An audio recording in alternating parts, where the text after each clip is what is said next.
More and more in modern society, we seem like we need to fight about everything from politics to religion to lifestyle to diet.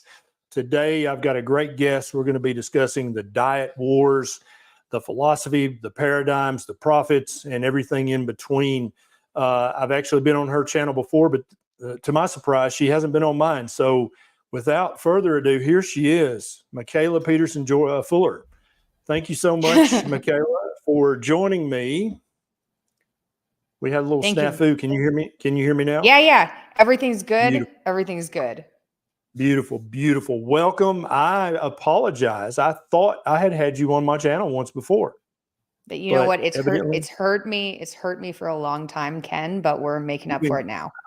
You've been carrying a grudge all this time. I knew it. Okay. Well, I apologize profusely from the bottom of my heart. So now we've set that right.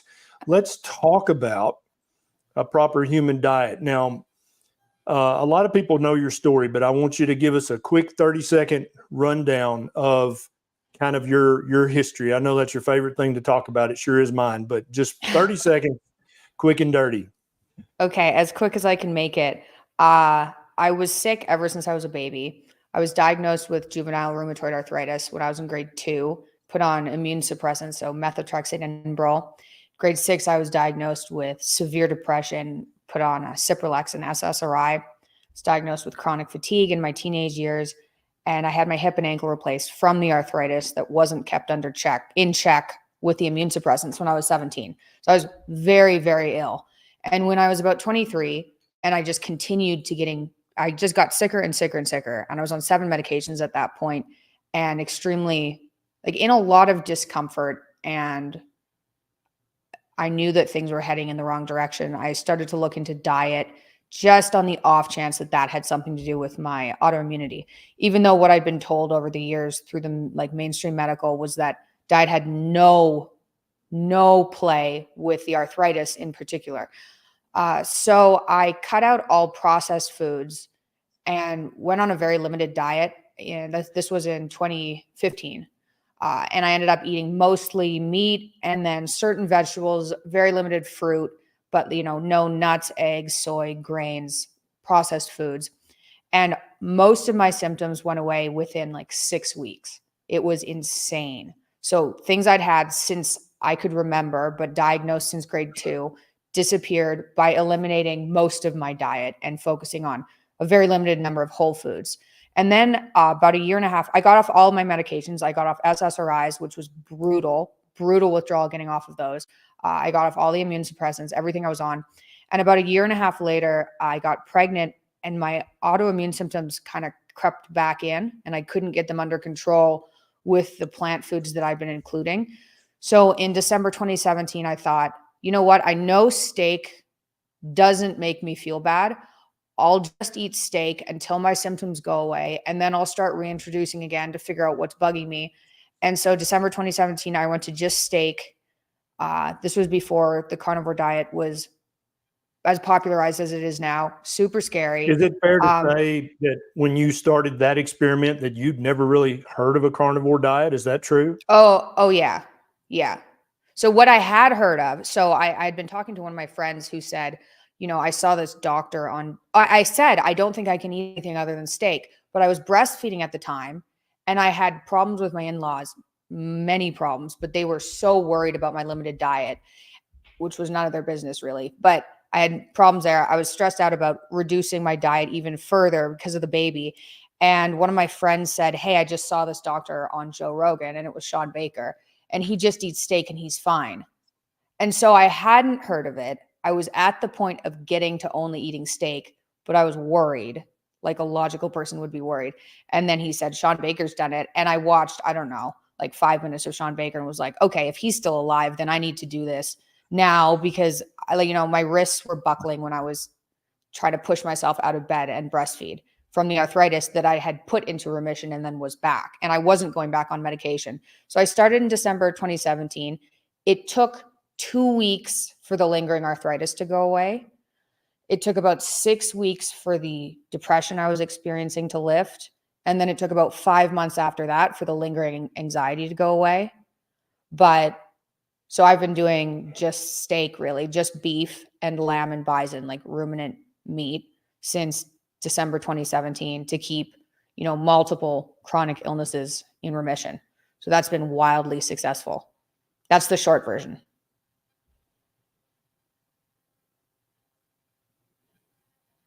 Why are we frozen? I highly encourage you to share this video because this information could save somebody's life. Mikhaila, tell me this. Where would you be today if you were still eating the diet that you grew up on? Do you think you'd even be here?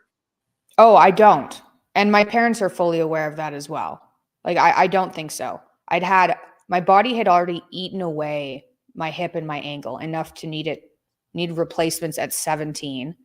And I had arthritis everywhere except for my spine. So it was in my jaw, it was in my toes, it was in my fingers. Like, my hands have pretty much recovered. When I was 22, I had Pinterest boards like 22-year-olds do that had things to help people with arthritis use their hands. Like, I was in a bad spot. I wasn't feeling sorry for myself, but it was bad. And the reason I looked to diet, because that was such a paradigm shift for me, was because I thought, I have second cousins and things, and some of them have died from autoimmunity when they were 30, right? And I was like, I had very similar symptoms to some of those people. I was like, if I don't get this under control now and the mainstream medical system is not working, I'm probably not going to be around very much longer. And I was on Adderall for chronic fatigue, antidepressants for depression, immune suppressants, antihistamines. Like, it was bad. And I've actually seen your medication list. You shared that in a previous interview. So I know you'd seen a number of doctors. Did a single doctor during all your years in your early life, did any doctor say, I wonder if it's your diet? I wonder if we should make any dietary changes. Did you ever hear that from a doctor? Oh, absolutely not. I heard the opposite. So in grade 2, I had a teacher who had rheumatoid arthritis, and she told my mom, bananas really make my hands swell. And that summer, we realized I ate an entire box of clementines. And in the next couple of days, my big toe swelled up so badly I couldn't walk. And my mom was convinced it was the clementines, and my dad was not convinced. So he did a number of tests on me as a child. Like, oh, no, it's the clementines. So we knew I couldn't eat citrus fruit. But then it was just like, well, she's allergic to citrus fruit. But we never kind of went further than that.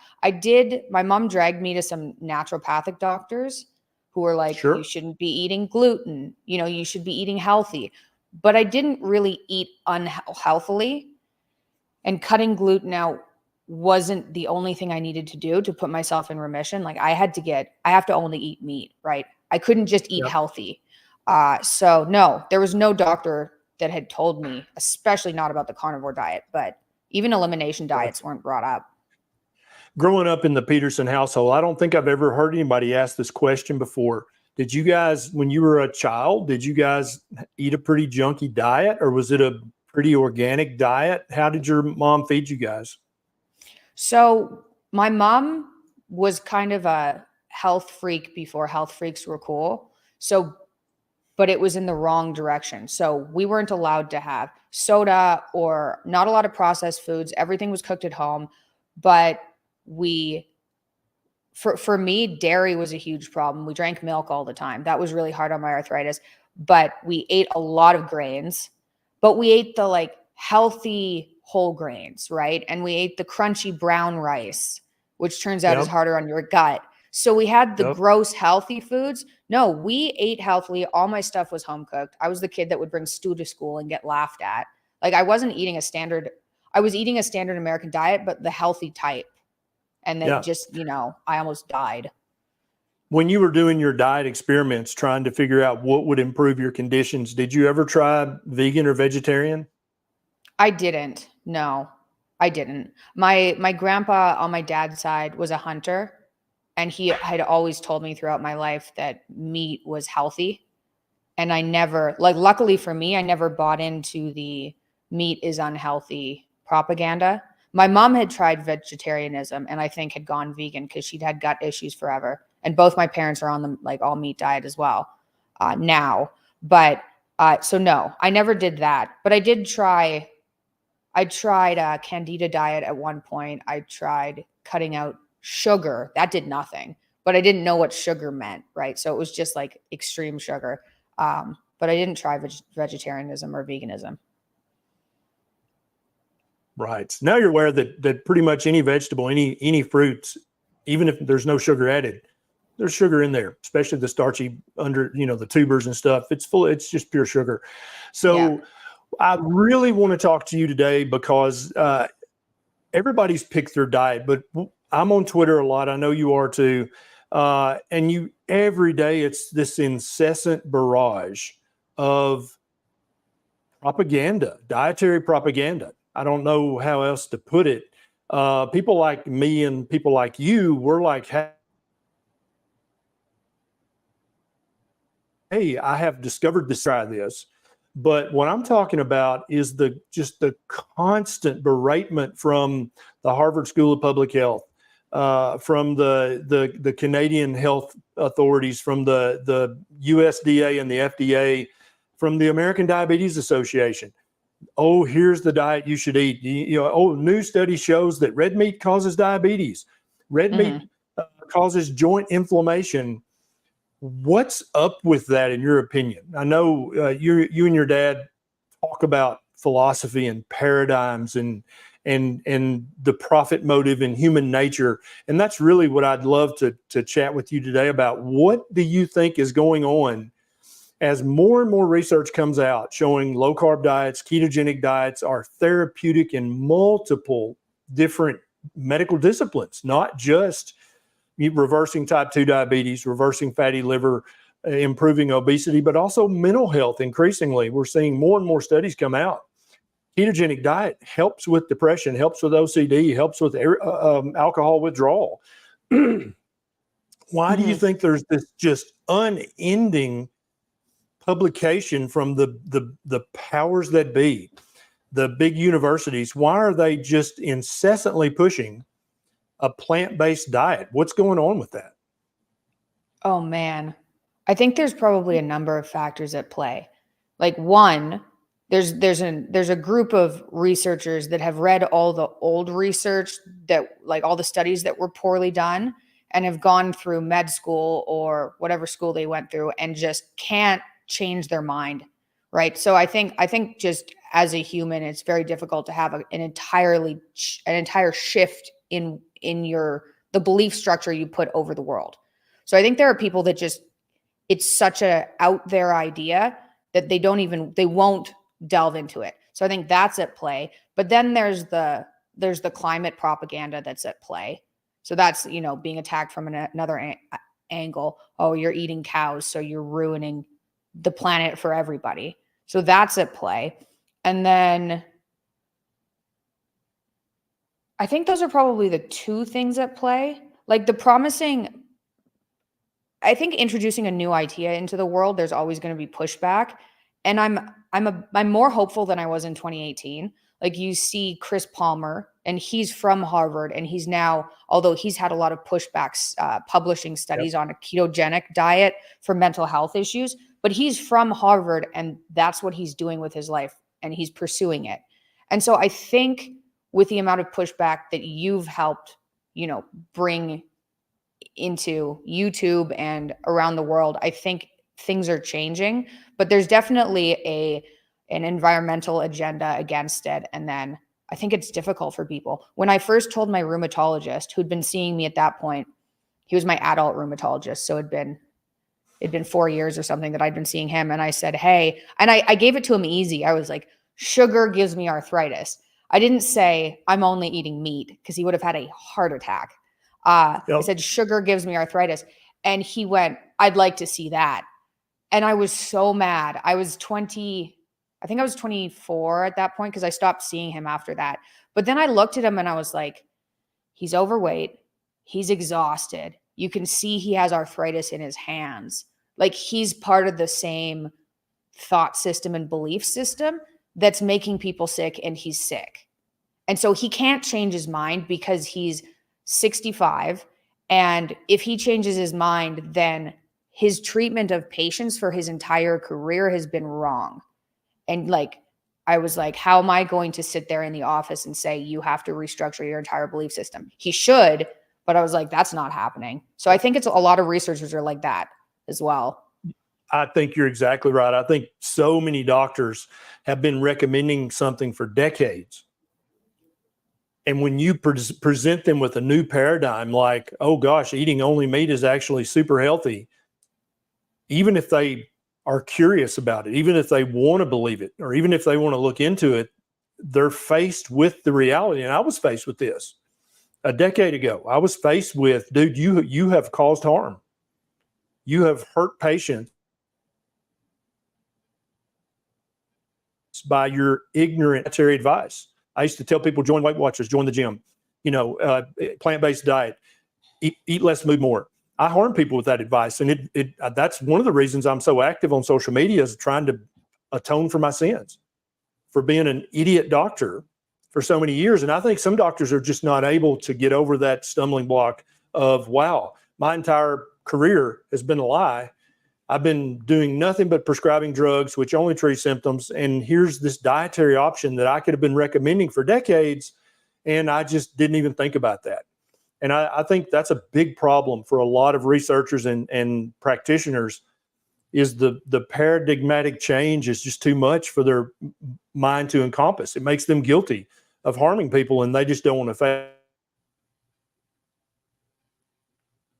face that. It's very sad. I think you're right about that. I think a lot of people have that problem. In Canada, the equivalent to my plate is the Canada's Food Guide. Is that correct? And Yes. It sounds like your mom was pretty much following that. Lots of whole grains, lots of fruits and vegetables. And then through just basically your own random self-experimentation, you kept finding foods that obviously flared up your arthritis or worsened your mental health. And so it was only through this random self-discovery, these random N=1 experiments, that you were able to go, no, I think there is a dietary pathway for me, but it's not what everybody's recommending. Yeah. You said go ahead, Mikhaila. Oh, it was pretty brutal at the time because I was still suffering. Like, I was on antidepressants. So there was always a part of me that was like, am I fully sane? No, because I'm on antidepressants. I'm obviously not fully sane. I'm cutting random things out of my diet. Everybody around me was like, you need these to survive. I was like, I'm pretty sure I don't, but I also can't exactly trust myself because I'm so sick. It was brutal. If I had known, even as an elimination diet, that you can just eat meat and be fine or be great, if I had known that, it would have saved me a lot of like trying to introduce quinoa and being like, whoa, that's not it. Or trying to introduce certain fruits and being like, oh, that gives me a flare up. It took me 2 years of pretty brutal autoimmune flare ups of testing different foods before I was like, okay, you can just do meat and then I could avoid all of this. That would be great. Did you ever, in the last few years, when you're starting to discover meat only, that's the best dietary option for me, that puts a lot of things in remission, did you ever have an interaction with a doctor and come clean and say, look, when I eat only meat, all my symptoms get less severe? Did you ever have a moment of honesty and see a spark of curiosity in any of your doctor's eyes during this journey? Honestly, no. And the reason for that is I was so angry. I was angry at my rheumatologist. I was angry at my immunologist. I had brought it up gently, like I can't eat sugar, or brought it up gently to my immunologist and was laughed at. And I was just like, one, like, how dare you? And Yeah. two, I don't have time for this. And so I've been doing this for, what has it been, 7 years? 2017. Yeah. So almost 7 years. I probably spent 4 of those years just avoiding doctors. Now, not the doctors I talked to on my podcast, so not doctors like you, but random doctors that you meet. I was just like, I don't need a doctor. So I was really anti. I was like, hospitals are dangerous. I'm not going in there anymore. Like, I don't want their opinion. Like, I don't want anything to do with them. So I avoided them for about 4 years. Now I'm at the point where and I think this is me specifically. I'm in touch with a bunch of practitioners that are really good and are aware of the diet and aware of like integrative health and longevity. And so now I have doctors that I'm friends with, and I'm like, okay, you guys get it. But if I go into a walk-in clinic, if I need something really quickly, then no, I don't. If anything, I'll say ketogenic diet. I can get away with ketogenic diet, but no, it takes too much time to explain. Yeah. Yeah. I think Overton's window has shifted enough now that the ketogenic diet is not so blasphemous as it was a few years ago. And so, you can say, I'm on a whole food, very low carb diet. Most doctors are going to say, okay, let's go back to the SSRIs. You were on those for years. And you said something. Go ahead. Oh, that it was, so that was something that I never want anybody to experience. I was on a high dose of Cipralex. I was put on it when I was 12, and it's because I was having OCD thoughts and actions and suicidal thoughts. So I was really severely depressed. My dad was on them. My grandpa was severely depressed, my great grandpa. And so we thought at the time that this severe depression just hit certain people in the family and it was genetic. And I was extremely depressed. So I was put on Cipralex, and the feeling of being on it, I can remember when I was 12, it was this like massive relief. It felt like it helped for about a month, but then I was still depressed, right? I was numbed, but depressed. But I was like, well, if this is what numbed and depressed feels like, it must feel a lot better than experiencing depression to its fullest. But I was looking back, I was still severely depressed. When I changed my diet, and this is before I went to all meat. So I was basically on a ketogenic diet without dairy, but super limited. And I felt the depression go away. And this is when I was on antidepressants, because I was like, maybe diet can treat arthritis, but there's no way diet treats genetic depression. And then I could feel the depression lift while I was on the antidepressants. And I was like, this is crazy. And so I weaned off them in 2 weeks. That was a bad idea. So I'd been on them from age 12, and I was 23 at that point, and I was taking high doses of Cipralex. And I weaned off them in 2 weeks. And for the first week, I felt amazing. And then what happened is, oh man. So I went into antidepressant withdrawal. And at first I thought I was just crazy.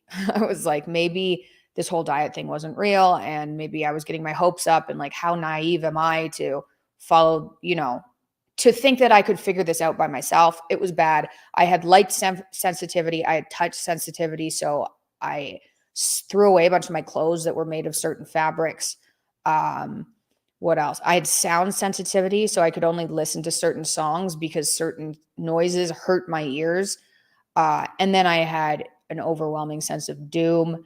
And this was before the carnivore diet, whenever I tried to reintroduce a food, the combination of the autoimmune flare-up and the psych med withdrawal was just horrifying. So I ended up hallucinating a number of times that year, like really scary things. And even when I was hallucinating, so I had this one experience, I reintroduced soy, and I went like full out. I was like, I'm going out with a bang if I can never eat soy again. And I had like miso soup and soybeans, and it was delicious. And my stomach was immediately upset. And I was like, oh no. Okay, so that wasn't a good idea. I got itchy head to toe. And then 2 days later, I hallucinated like a terrifying demon face I couldn't drive at that point. I had my brother drive me home because I was like, I can't see very well. What's going on? So over the next year, I had these major reactions whenever I reintroduced foods. And now I know, compared to reactions now I know that was a combination of the food, but also the like sensitive neurological state I was in from psych med withdrawal, which I didn't even know that existed. I knew opiate withdrawal existed, but most doctors don't know psych med withdrawal exists, and it's way worse from my experience than opiate withdrawal. It's so psychological and physical, especially for long term. You're exactly right. Back when you were on the SSRI, you said something earlier that I really want to dig into a little bit, because I think a lot of people suffer from this, but it's not really talked about a lot. You said, when I was taking the SSRI, I thought that certain foods were helping and other foods were hurting, but I didn't really trust myself. I didn't know if I was crazy or not. I didn't know if I was able to make that judgment or not. I think that's very common for people taking SSRIs and other psych meds, is you're crutching on the drug, and you stop trusting your own intuition and your own ability to interpret the world around you. Looking back now, how big of a deal was that? Well, by the time I got to diet, I was keeping like meticulous notes, and I could see patterns in my food reactions. So logically, I could say, no, this is actually happening. But I think from being told you're crazy your whole life, that's a big part of it. So not even just the drug you're on, but the fact that you have this narrative in your mind that's, I'm unstable and I can't trust my thoughts. Like, I didn't think I could trust my thoughts until I was, I don't know, maybe 25. And that, I think, is a reasonable reaction to anyone who's told that they can't trust their thoughts and having weird volatile reactions to things, you know? So I think mostly it was the narrative I had built up. The one thing psych meds did to me, because I was on them through my like developmental years. One thing they did was they made me, and this is dangerous too, they made me way less risk averse than I should have been. So as a teenager, like there are always teenagers that do dangerous things.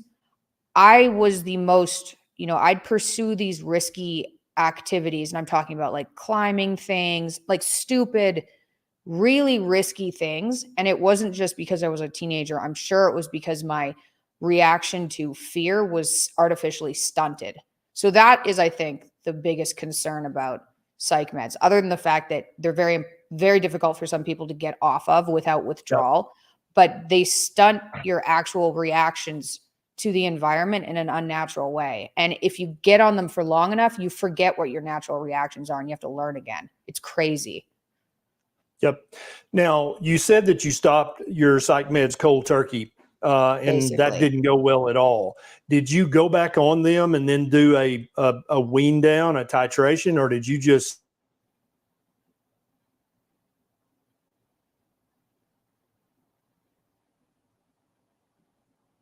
suck it up? And so I didn't go back on them. I was really averse to medication at that point.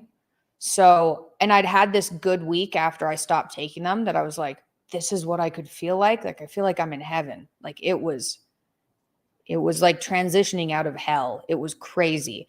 And so I knew I could get there. And so when the psych med withdrawal started, I just thought, I'm going to heal eventually. And I'm definitely never taking that again. But I also didn't know that what I was experiencing was psych med withdrawal.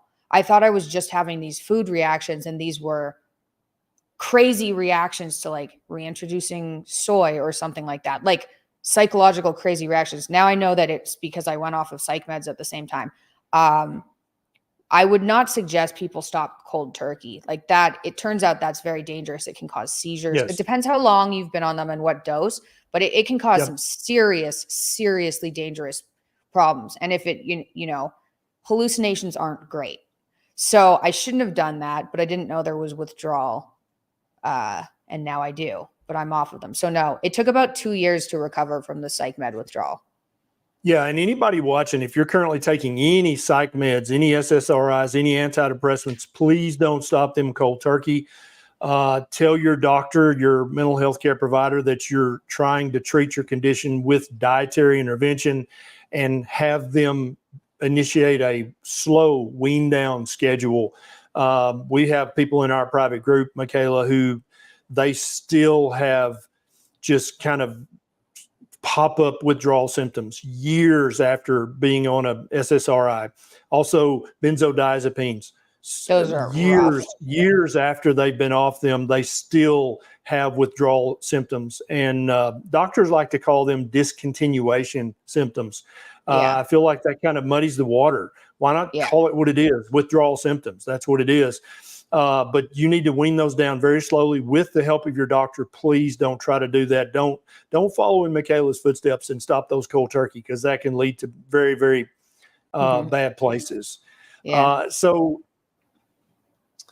You now are in a happy marriage. You got beautiful babies, and you're very active. I know you and your dad just started the academy. You've got that up and running. You're very busy. How often do you stray from your diet? How often are you at a restaurant or somewhere? Because, a lot of people, they're on a proper human diet, but they're like, yeah, I went to this family reunion or we went to this outing. And I'm like, yeah, I'm just going to eat a little bit of this. Do you ever do that? Or is the immediate negative feedback so severe that you're like, I'm not doing that?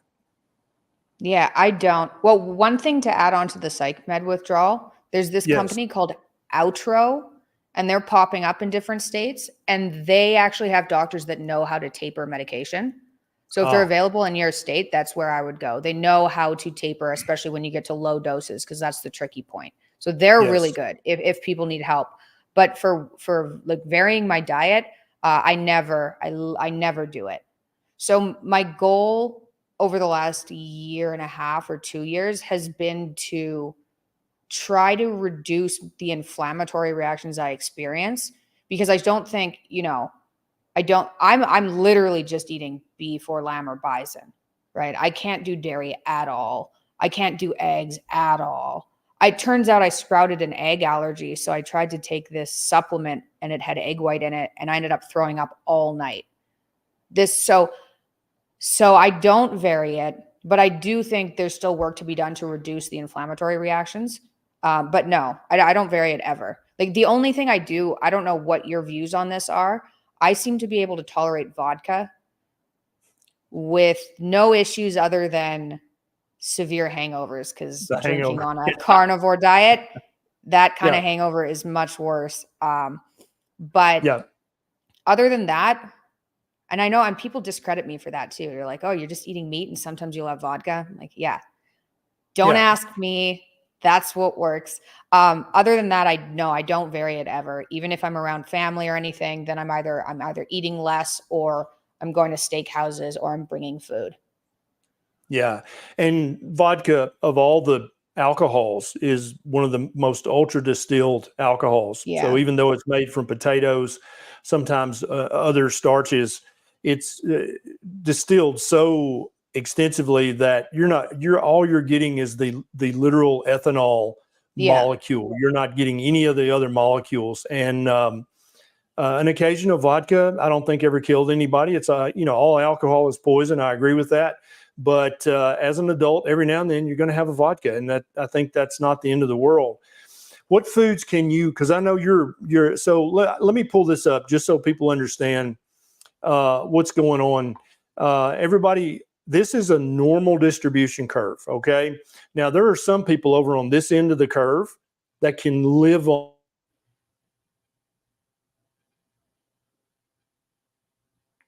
Pepsi Cola and seemingly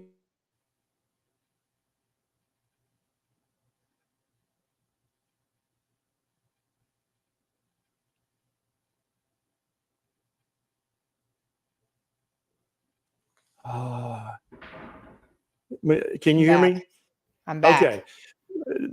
Most people are here. I'm kind of at Mikhaila's right arm on this curve. If I eat too many carbs, I'm going to get fat and start to become pre-diabetic. But I don't have autoimmune conditions. I don't have severe inflammation. I don't have the mental health stuff. Mikhaila is all the way over. See the little pink sliver on Mikhaila's end? She has to eat a very, very constricted diet, or she suffers mentally and physically almost immediately after she eats that, because there are some people watching going, I don't understand. How is eating meat? Food is food. No, it's not. There are some people whose diet has to be much, much tighter than other people. And so I want everybody to understand that we all fall on this normal distribution curve somewhere. Some people can tolerate way more stuff than other people. And Mikhaila is one of those people. She has to live on ruminant meat. If she doesn't, she immediately starts to suffer. And so I know that bison and beef that's your go-to. Unlike me, you don't love lamb. I've heard a rumor that you're not a lover of lamb.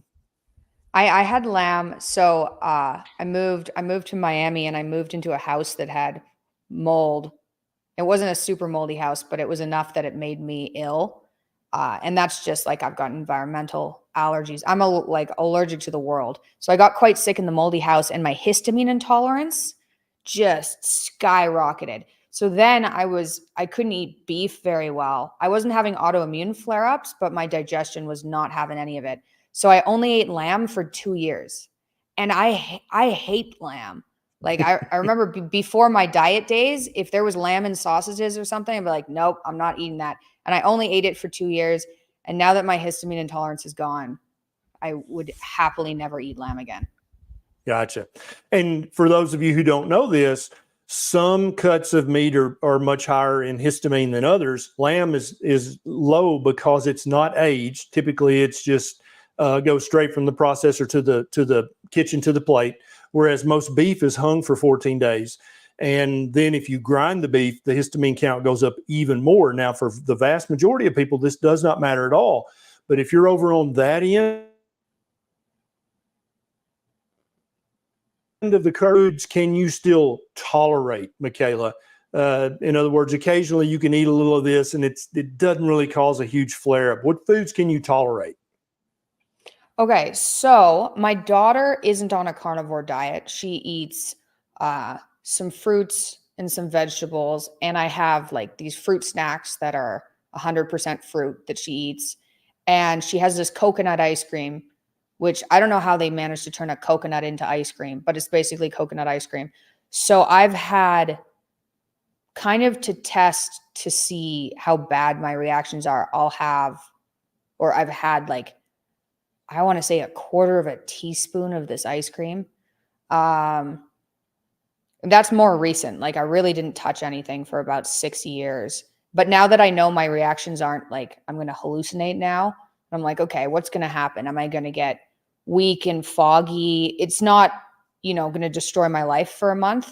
So I've tried the coconut ice cream in like the tiniest amounts. And that doesn't seem to do much. And then I've tried honey in smaller amounts. That doesn't seem to do much. So like, I do think that if people can tolerate plant foods, there are definitely certain ones that are safer, even with autoimmunity. I find a lot of people with autoimmunity are stuck being pretty restricted though. Absolutely. What about chicken, pork, other poultry? What about seafood? So okay. So I've tried fish, like wild salmon or other wild carnivorous fish, and it's not terrible, but it makes my face puffy, which I hate. And that's about it, I think. Like maybe I'm a bit slow. It's not that bad though, but it's not like eating a steak. So I can vaguely do wild fish.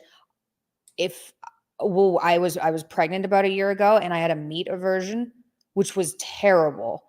And so terrible. I was like, that won't happen to me because all I eat is meat. And I was wrong. And near the end of the pregnancy, I was so hungry because I really wasn't eating. And so I started eating chicken and I felt so much better eating that was pretty good. So I get chicken from this company where the chickens aren't fed soy or corn. It's like a high quality bougie chicken. And that wasn't too bad either, but I don't eat it very often because again, it makes me a bit slow. It doesn't fill me up.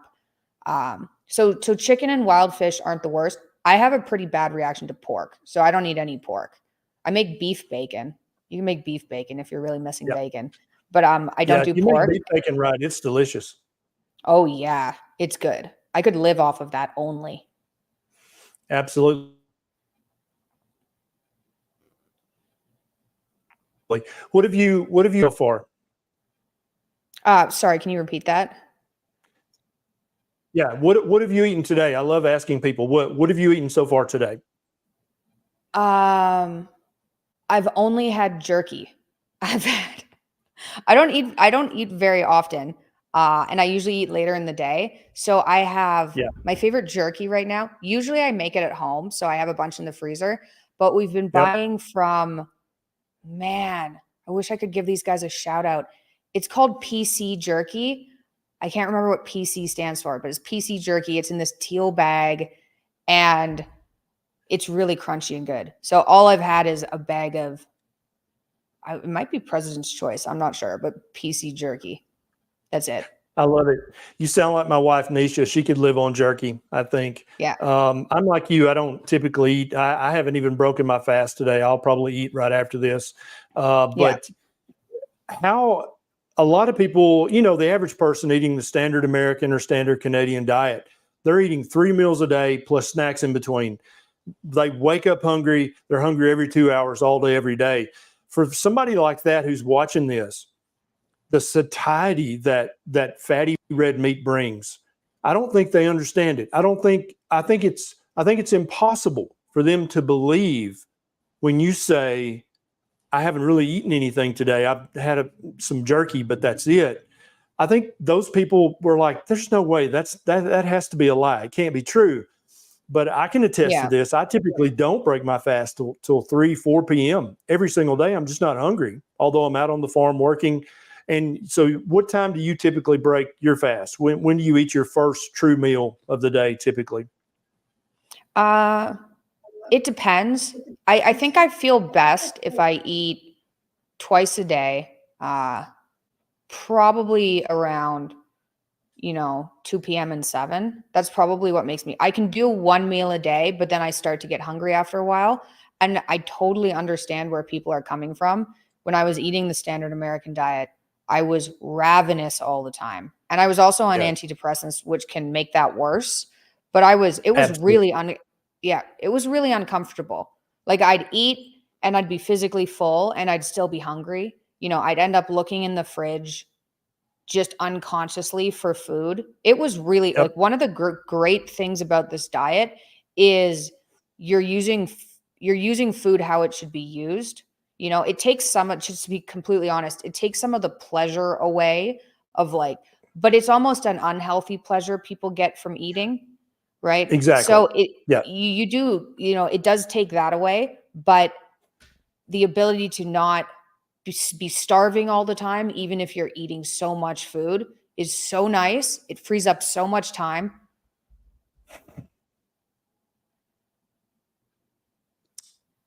There, you're back. I think we froze up for a second.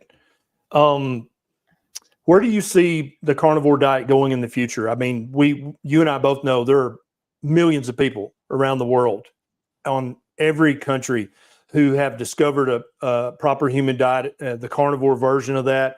There's tens of thousands of people in India that I'm in contact with a couple of big influencers there. It's getting very popular there, very popular in Australia. I'm not sure about the Nordic countries. I'm not sure about Russia. But where do you see this going as this exploding grassroots movement of people saying, hey, when I eat very, very low carb, when I eat mainly meat, it helps my health conditions. It helps my mental health. It helps me be healthier and be happier. Where do you see this going in the future?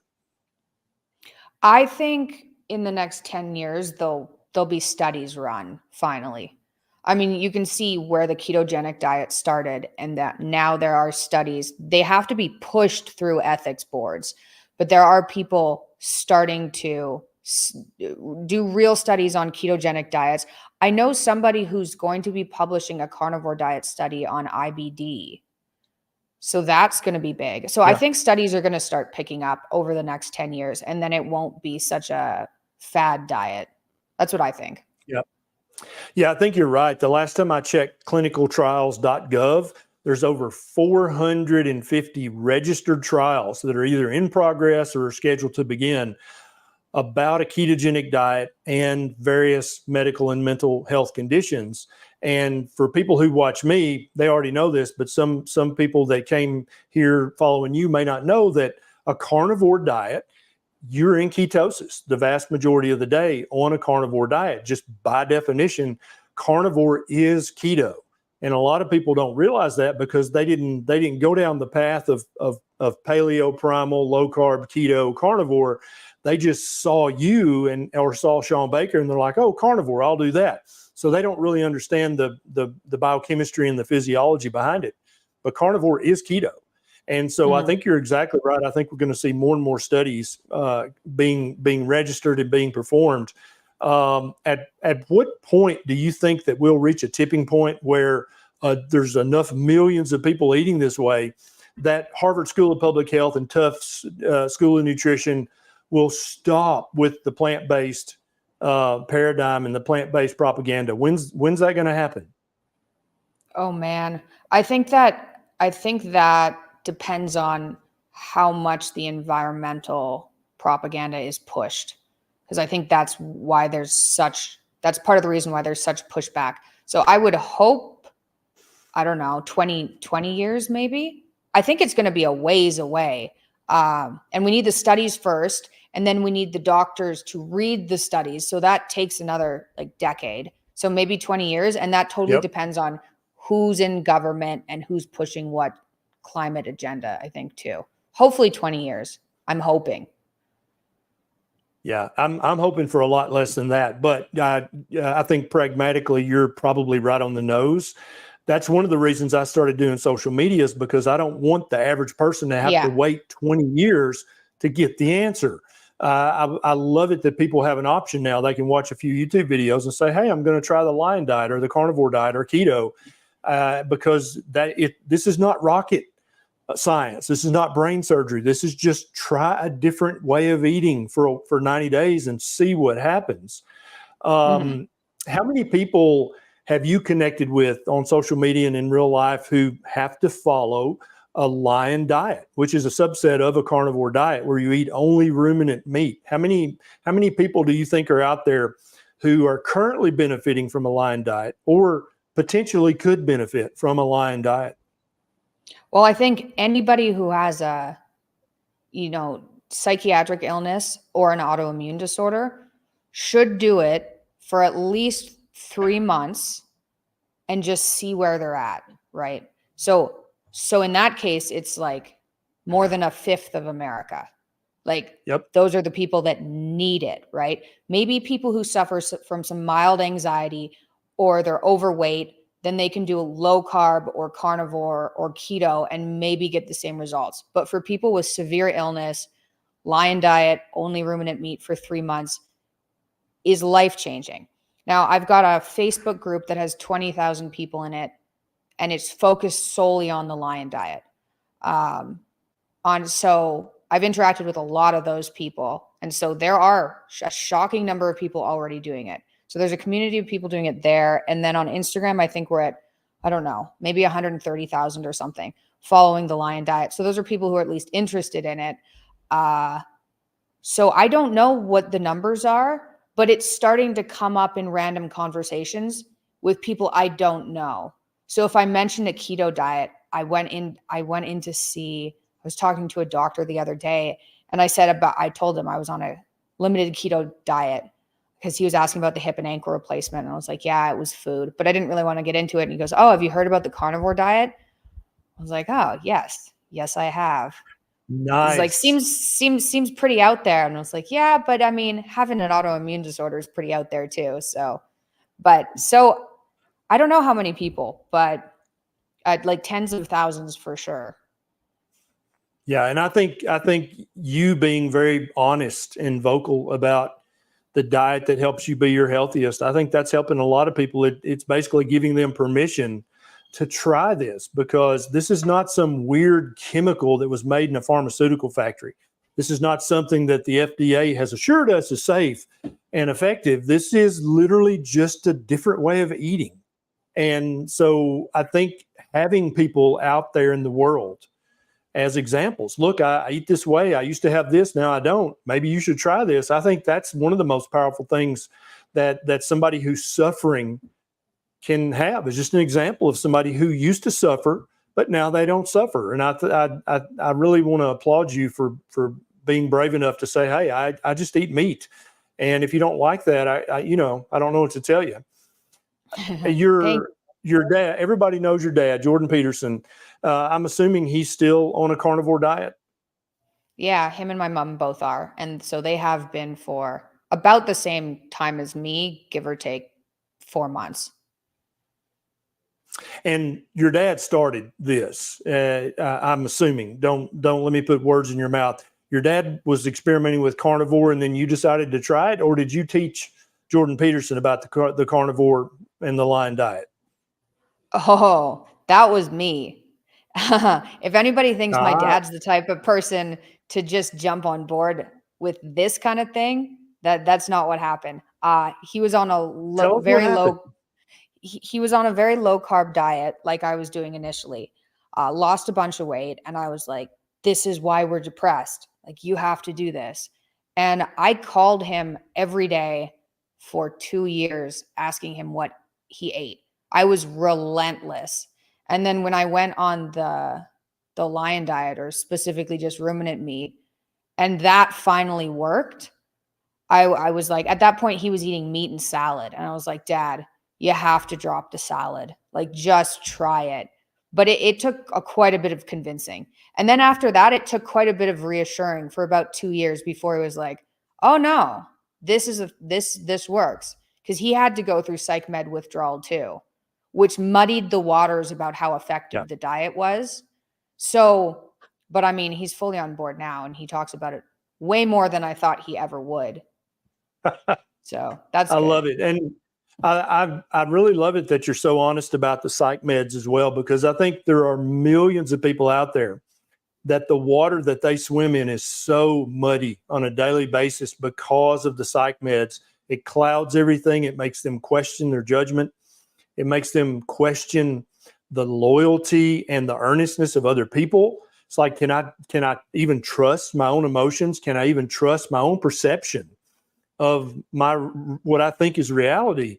And I think it's very brave of you to talk about that. And I think it's so helpful to people who are currently on psych meds to know that, oh, I'm not alone in that. Other people feel that way as well. Yeah, it's totally normal. And it's hard when you have a psychiatric illness because you're already kind of crazy. So you already can't trust yourself, or you can't trust your opinion of other people. Like, being psychiatrically ill is terrible. It's terrible. And so I understand why people take medication. I mean, I did. But it doesn't really help. And then it's very difficult if you've been on them long term to get off of without really suffering. Not for everybody, but for a lot of people, especially long term. Yeah. So, but I would say if you are on them and you've been on them long term, you can get off of them and you can heal. And the carnivore diet and the lion diet, if you're really sensitive, can really help with withdrawal.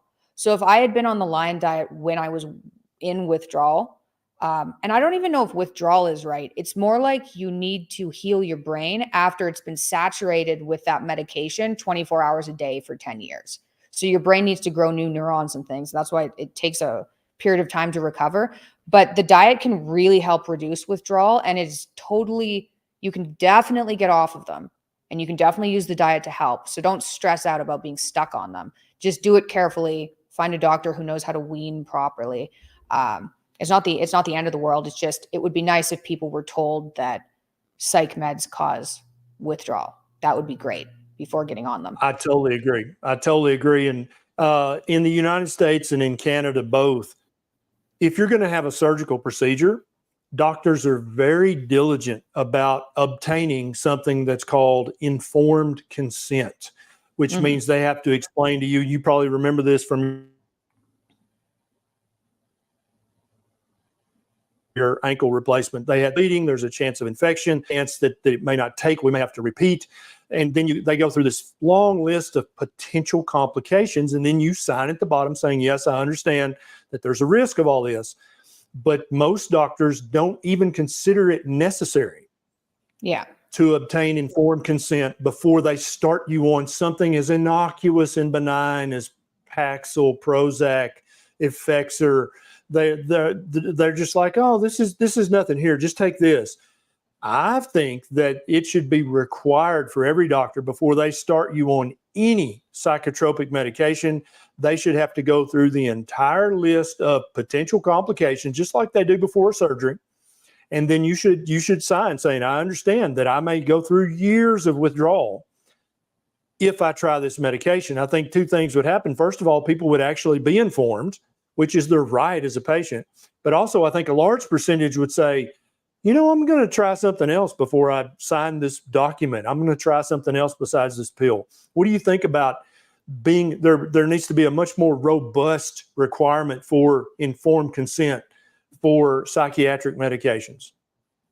Well, I think some psychiatric medications, like the long-acting benzodiazepines, shouldn't even be used to treat people. So I know they came out with a black box warning on clonazepam. I don't even think that should be used, right? And so if people are given an option, they should be given the option, hey, there's promising information about a carnivore ketogenic diet and that this is a metabolic disease and it's treatable. Now, if you want something instant, there haven't been any studies longer than 6 weeks on these pills. And a good percentage of people have years of withdrawal if they take them long term. And then doctors will tell you, well, these won't work for 3 to 4 weeks. They'll tell you that. Right. But at that point, do the diet that takes about the same amount of time. Don't do the drug that has only been studied for 6 weeks. Like, it's not even about, I'm so, the withdrawal was so, I'm so angry at that way of treating that it should just, people should be just using diet to treat. That shouldn't even be, if that wasn't an option, people would have probably figured out diet sooner. I totally agree. And I love it that you're so honest about your anger, and you have every right as a patient to be furious at your doctor for just throwing these pills at you without even considering the long-term ramifications of them. I think that you vocalizing your fury is very therapeutic for other people who are in the same situation, for not telling you it's possible that you're screwed. You could be stuck with this and have a 2 or 3 year long withdrawal process, especially the benzodiazepines. People should be furious. People should be literally taking up their pitchforks and marching because it's egregious. Yeah. And the sad thing is too, is like the doctor that was treating me, he was really nice. He had no idea. You know, he saw me suffering and was like, here, this will help you not suffer. He had no idea. So it's like a system-wide failure. And it's what really got me, like I had really severe withdrawal and it was horrible. But when I saw my dad go through it, it was, and his was worse than mine because he had been taking benzodiazepines at that point. I was like, this is, and then people reached out that experienced the same withdrawal, like thousands of people with severe withdrawal. And I was like, this should be front page news. Like what percentage of America is on a psych med? Like it's insane. I'm not sure where the mainstream media is on this, because I think this would be a very compelling story for front pages all across the country, all across the world, but nobody seems interested in it. And I find that fascinating, but also very frustrating. But you're exactly right. Now, I've heard a rumor that you and your dad have started this new academy. And I want you to tell everybody about this. What is this about? Okay, this is Peterson Academy. We launched pre-enrollment on Joe Rogan about 3 weeks ago. We have 15,000 people now that are pre-enrolled. And so people who are pre-enrolled get access August 21st. But what it is, it's a social media platform. There's optional AI testing that accompanies the courses. The courses they cover like a wide array of disciplines. We're going pretty heavy into liberal arts and psychology, but there's also intro to physics. We have business courses. We have finance courses. The professors are professors, like top professors from around the world. They're from Cambridge, Oxford, Harvard.